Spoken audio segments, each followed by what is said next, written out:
pratiquants ont des problèmes d'équilibre du tableau de flux. Alors, j'aurais tendance à me poser la question, comment? Comme je disais que, en fait, le tableau de flux est une émanation des opérations de l'exercice. Ce qui veut dire que si vous ne respectez pas les procédures de comptabilisation qui sont édictées, à la fin, vous allez avoir un déséquilibre de vos tableaux de flux. Et ce déséquilibre, ce qui est encore plus grave, c'est que les gens ont le déséquilibre, mais ils ne savent même pas comment, quelles sont les causes de ce déséquilibre. Parce qu'en principe, si vous faites une erreur et que vous voulez corriger, il faut savoir c'est où.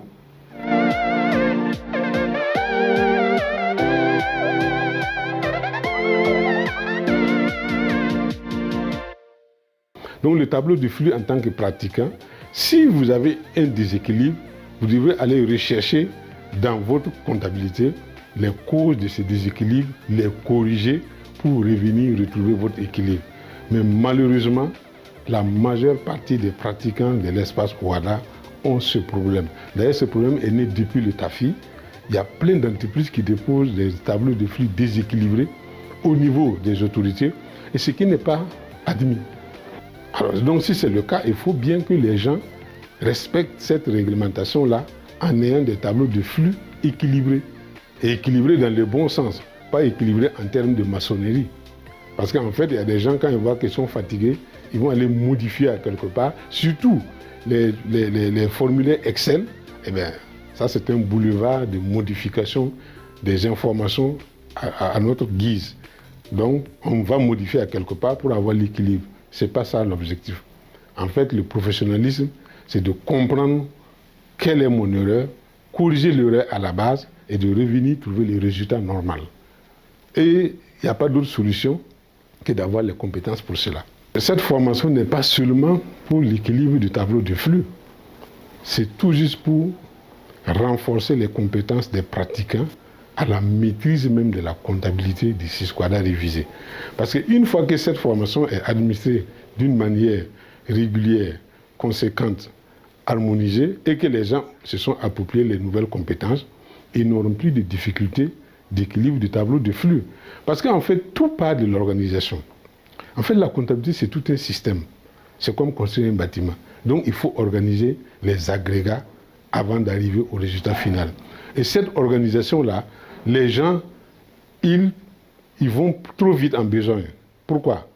En fait, les gens pensent que avoir un logiciel de comptabilité ou un logiciel de génération des états financiers, c'est fini.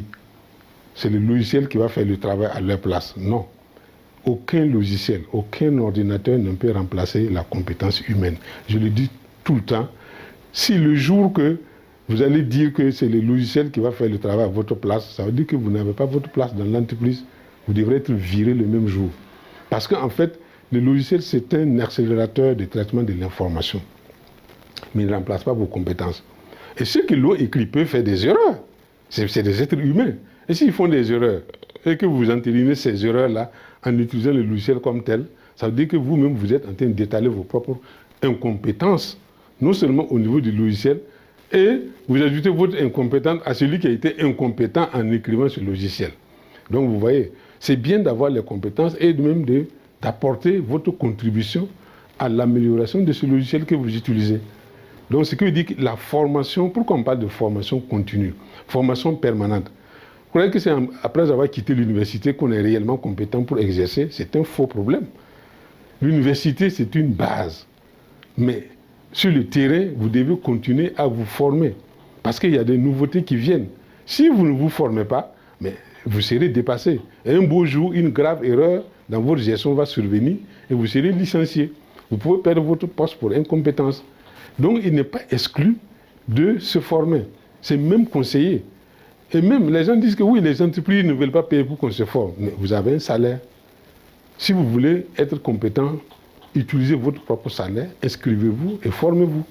La compétence, ça ne se donne pas, ça s'acquiert.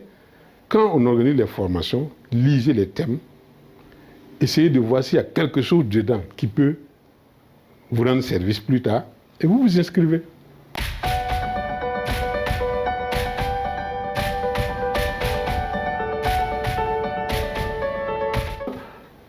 Normalement, il n'y a pas de titre pour venir en formation. C'est-à-dire, quels que soient les niveaux. Et ce n'est pas seulement les comptables. Parce qu'en fait, quand on parle de Cisco révisé, ça concerne autant même les responsables d'entreprise, les directeurs commerciaux, les directeurs techniques, ainsi de suite. Parce qu'il y a des informations dedans là-bas qui viennent, par exemple, du service commercial. Lorsqu'on parle de couverture des engagements, ça veut dire quoi? Est-ce que c'est le comptable qui cherche la clientèle? Est-ce que c'est le comptable qui conclut les contrats commerciaux? Non, c'est quelqu'un qui les fait. Et ce dernier n'est même pas informé de quelles conséquences il peut avoir dans son traitement. Je vais vous donner un exemple. Il y a une entreprise, je suis allé faire la formation, et quelque temps après, ils ont eu un marché international. C'était des milliards et des milliards, mais c'est en quoi? En dollars.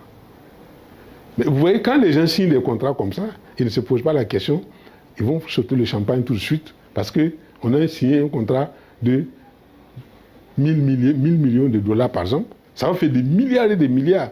Mais la question est, est-ce qu'on a pris les précautions pour se couvrir? Parce que c'est en dollars. Aujourd'hui, le dollar peut être à 550. Au moment où on va vous virer votre argent, imaginez si les Américains décident de faire de l'importation, qu'est-ce qu'ils font? Ils cassent le dollar. Parce que quand ils importent, ils cassent la valeur du dollar pour importer moins cher. C'est quand c'est fini maintenant qu'ils ferment et puis ils remontent le dollar. Et imaginez que vous signez un contrat avec $1 égale 600. Au moment où on va vous virer votre argent, ça tombe en banque, $1 égale 350. Vous voyez ce que ça veut dire? Alors qu'au moment où on faisait les formations, si le directeur commercial était présent, qu'est-ce qui allait se passer? On allait lui faire comprendre ce que ça veut dire, quelle est l'importance de se prémunir, de se couvrir des risques de gestion en devise dans l'entreprise. Parce que ça est dedans. Ce n'est pas seulement la partie comptabilisation. Avant de comptabiliser, il faut d'abord... La comptabilisation, c'est un constat. Mais quelqu'un est venu avec une feuille. Vous prenez, vous constatez. Mais après, quand les dégâts vont arriver, mais il va dire quoi? Mais les comptables ne nous ont pas dit ça. Mais est-ce que c'est le comptable qui vient faire le commercial? Il aurait fallu qu'il vienne à la formation et que s'il avait cette information, il allait se prémunir. Soit voir la banque pour se couvrir, ou bien aller dans une compagnie d'assurance pour se couvrir, au cas où les taux tombent. Vous voyez? Donc c'est pour dire que la formation, ce n'est pas forcément que des comptables. Parce qu'on parle de l'organisation de l'entreprise. Quand on parle d'organisation, c'est tous les segments de l'entreprise qu'on organise. Ce n'est pas une partie, ce n'est pas la comptabilité seulement.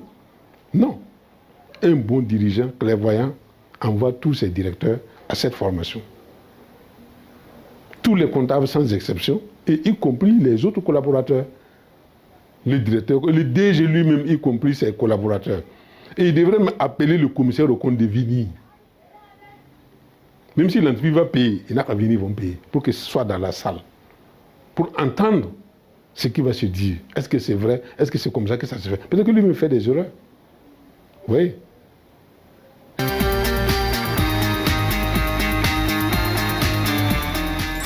Bon, c'est une note qui nous a été adressée par Mediasoft et le directeur en a pris connaissance.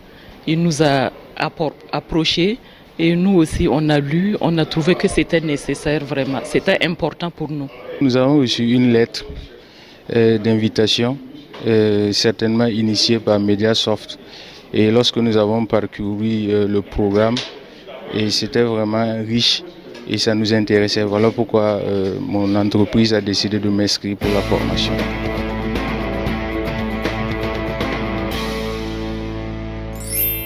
Très satisfaite parce que le séminaire nous a permis de déceler vraiment toutes nos lacunes.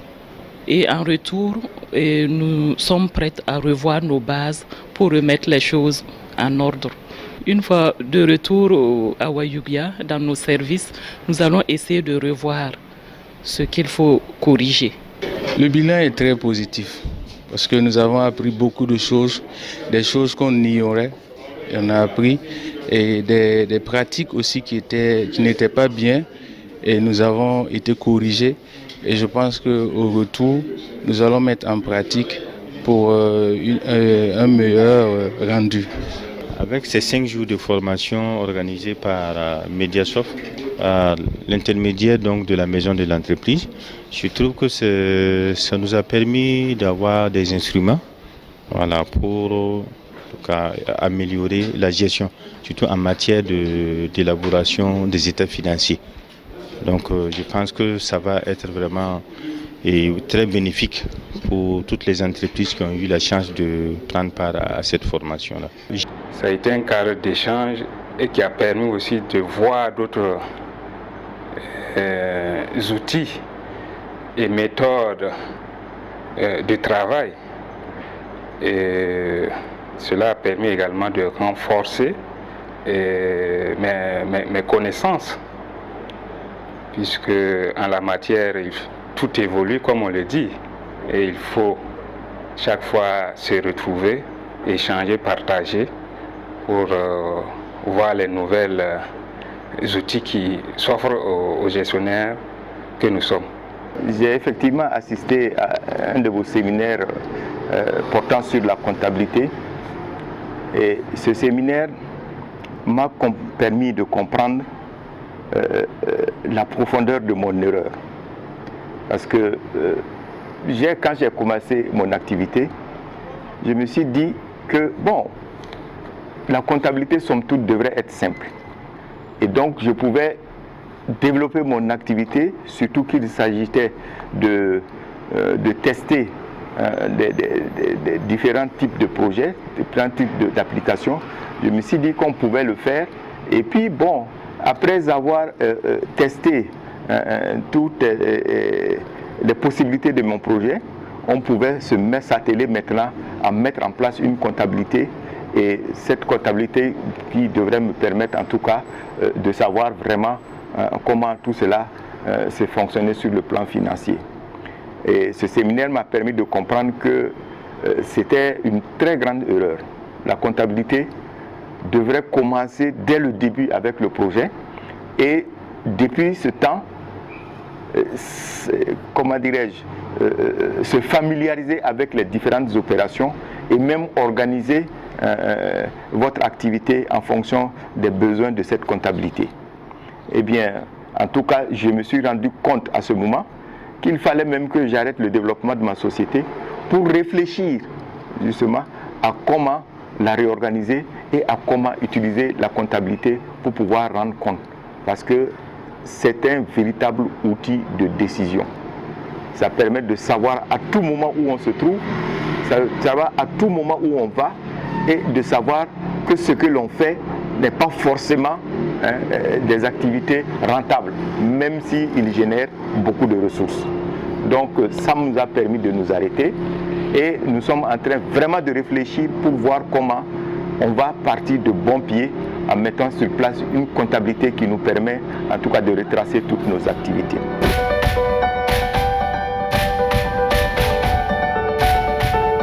Et l'appel que je lance, c'est vraiment que les chefs d'entreprise sachent que la formation est un investissement. Et lorsque nous investissons à l'être humain, c'est très important, parce que c'est lui qui produit la richesse. Donc, je voulais vraiment encourager les dirigeants d'entreprise à envoyer, en tout cas les responsables, même si eux ils ne sont pas disponibles, envoyer les responsables financiers à suivre vraiment cette formation, parce que ça leur sera vraiment bénéfique.